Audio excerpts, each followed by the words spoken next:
Do you suffer from a never-ending TBR? Are you a mood reader who feels very overwhelmed? Are you someone who struggles to read the books on your shelves, yet you keep finding yourself reading new releases from Kindle Unlimited or just a random purchase that you got the other day at the bookstore? Is your mood reading getting in the way of tackling your physical TBR? If that's the case, worry not. I got you. Hello, Booksties.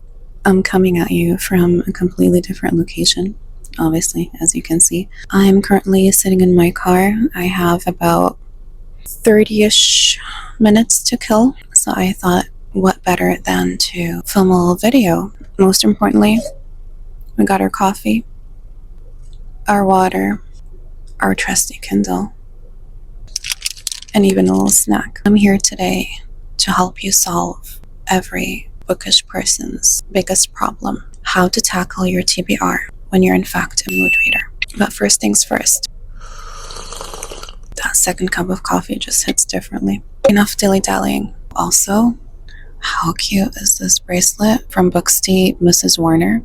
Yes, Warner as in Aaron Warner. Alright, this video is mainly for the ladies. I'm sorry, but us women have suffered enough, so let us have this one thing. Well, the reason I'm telling you this video is for the ladies is because I'm gonna share a little secret with you. Now, I don't know if it's a secret. I don't know if someone else has talked about it, but so basically I'm gonna teach you about something called cycle reading. Yes, you heard me correctly. Now, before you click off the video, hear me out. But I realized my moods, especially my reading mood, would change depending on what phase of the cycle I would be in. So, I don't have them all memorized by name. Your girl ain't a doctor. Cycle day number 1. You're emotional. You just overcame really hard PMS. You want all the snacks. You're grabbing for the tissues. This would be the perfect time to reach for deep love, very emotional types of romances. Buckle up.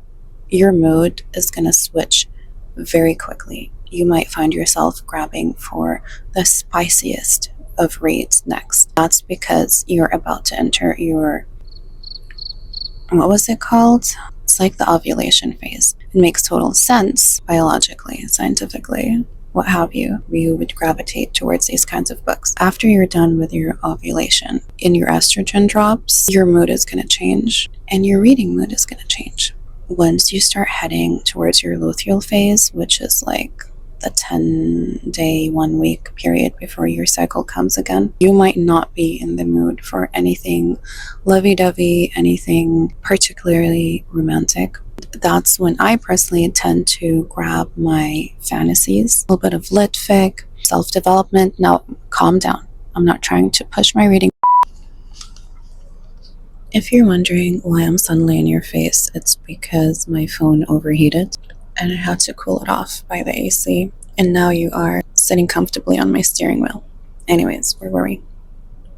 Don't worry, I'm not trying to force my reading preferences onto you. That was just an example. Towards the end of your luteal phase, just like a couple of days before your cycle hits again, and you find yourself being a bit extra emotional. If you know, you know, and you really want a good cry. Now, this could go one of two ways. You're the type of person who really wants a good cry around that time, then grab your saddest book, grab a tissue box, and have the time of your life. If you're someone who likes to ignore their emotional needs, likes to live in denial, then don't necessarily go for the saddest books. Perhaps choose something that has a little more depth to it, whether it's a romance or not, something that gets your mind thinking, gets the juices flowing, you know, just kind of makes you think about life. That would be my suggestion for you, in case my explanation was not very clear. Let me go ahead and give you guys a few recommendations for set periods. Some deep feels kind of love story. That would be something like, why can't I think of a good romance right now? Archer's Voice. A